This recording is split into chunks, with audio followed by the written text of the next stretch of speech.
प्यारे दोस्तों, अस्सलामु अलैकुम। दोस्तों, हम सब जानते हैं कि पौधे सूरज की रोशनी से अपनी एनर्जी हासिल करते हैं, लेकिन क्या आप जानते हैं कि दुनिया में कई पौधे ऐसे भी हैं जो गोश्त खाते हैं। दरअसल ये पौधे ऐसी मिट्टी में मौजूद होते हैं जो इनके लिए साजगार नहीं होती। ऐसी मिट्टी में पौधों के लिए सरवाइव करना मुश्किल होता है और इसीलिए ये पौधे जानवरों को खाकर अपने न्यूट्रिएंट्स पूरे करते हैं। अल्लाह ताला ने इन पौधों के लिए भी एक निज़ाम बनाया हुआ है। वैसे तो ऐसे 600 मुख्तलिफ पौधे दुनिया भर में मौजूद हैं, लेकिन मैं इनमें से कुछ के बारे में आपको इस वीडियो में बताऊंगा। दोस्तों, इस पौधे को वीनस फ्लाई ट्रैप कहते हैं। दिखने में ऐसा लगता है जैसे इस पौधे के लंबे लंबे दांत लगे हुए हों। ये पौधा बहुत आसानी से अपने शिकार को मार देता है। अगर कोई भी कीड़ा जैसा कि मक्खी वगैरह इसके अंदर बैठ जाए तो ये पौधा खुद ब खुद बंद हो जाता है और इस कीड़े की मौत हो जाती है। इस पौधे के अंदर एक शहद जैसा सब्सटेंस मौजूद होता है जो कीड़ों को अपनी तरफ खींचता है। जब इसके अंदर कोई कीड़ा फंस जाए तो ऐसा लगता है जैसे किसी जानवर ने अपना मुंह बंद कर लिया हो और फिर इस पौधे के अंदर से निकलने वाले डाइजेस्टिव एंजाइम इस कीड़े के सारे न्यूट्रिएंट्स निकाल लेते हैं। दोस्तों, मिलिए इस पौधे से। इसको कोबरा लिली कहते हैं क्योंकि ये दिखने में एक सांप जैसा लगता है।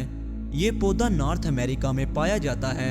ऐसा लगता है कि इस पौधे के अंदर कई सुराख हैं, लेकिन ये सुराख दरअसल बंद होते हैं, यानी इस पौधे में भूल भुलैया होती है। अगर कोई कीड़ा इसके अंदर गिर जाए तो इसको समझ ही नहीं आती कि अब यहाँ से बाहर कैसे निकलना है।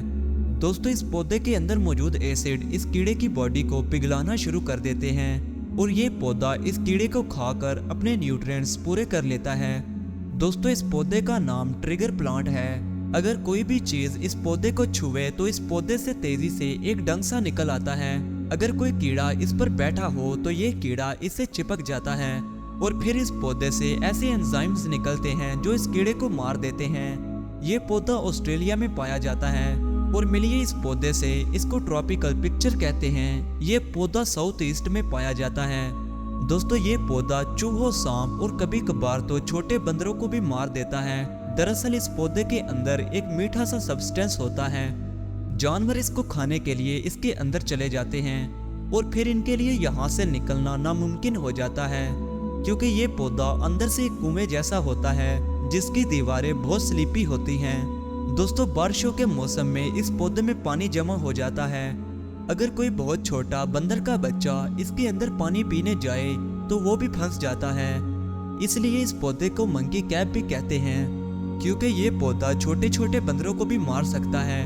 इसके बाद ये पौधा अगले 2 महीनों में इन जानवरों से अपने न्यूट्रिएंट्स हासिल कर लेता है। दोस्तों, इस पौधे को पोर्चुगीज सनराइज कहते हैं। ये पौधा आपको पुर्तगाल, मोरक्को और स्पेन वगैरह में मिलेगा। इस पौधे के ऊपर एक चिपकने जैसा सब्सटेंस लगा होता है और इसीलिए कोई कीड़ा जो इस पर बैठ जाए वो कीड़ा यहाँ से उठ नहीं पाता। इसके बाद ये पौधा खुद ब खुद बंद होना शुरू हो जाता है और आहिस्ता आहिस्ता इस कीड़े को मारकर इसके सारे न्यूट्रिएंट्स हासिल कर लेता है। इस पौधे से मीठी सी खुशबू आ रही होती है जो कीड़ों को अपनी तरफ खींचती है। दोस्तों, इस पौधे का नाम वाटर व्हील प्लांट है। इस पौधे की जड़ें नहीं होती, ये झील और तालाब वगैरह में तैर रहा होता है। कोई भी कीड़ा जैसा कि मच्छर अगर इसके ऊपर बैठ जाए तो ये कीड़ा यहाँ फंस जाता है। इसके बाद ये पौधा बंद होना शुरू हो जाता है और इस कीड़े को खा जाता है। और आखिर में मिलिए मुकीसन प्लांट से। दोस्तों, इस पौधे से मीठी सी खुशबू निकल रही होती है। कीड़े इसकी तरफ खींचे चले आते हैं और इसके अंदर गिर जाते हैं और फिर ये कीड़े इस पौधे के अंदर फंस कर रह जाते हैं। इसके बाद ये पौधा आहिस्ता आहिस्ता इस कीड़े को डाइजेस्ट कर लेता है। ये पौधा देखने में बहुत खूबसूरत लगता है, लेकिन कीड़ों के लिए ये एक डेडली प्लांट है। तो प्यारे दोस्तों, आज के लिए बस इतना ही। मुझे उम्मीद है कि आपको ये वीडियो पसंद आई होगी।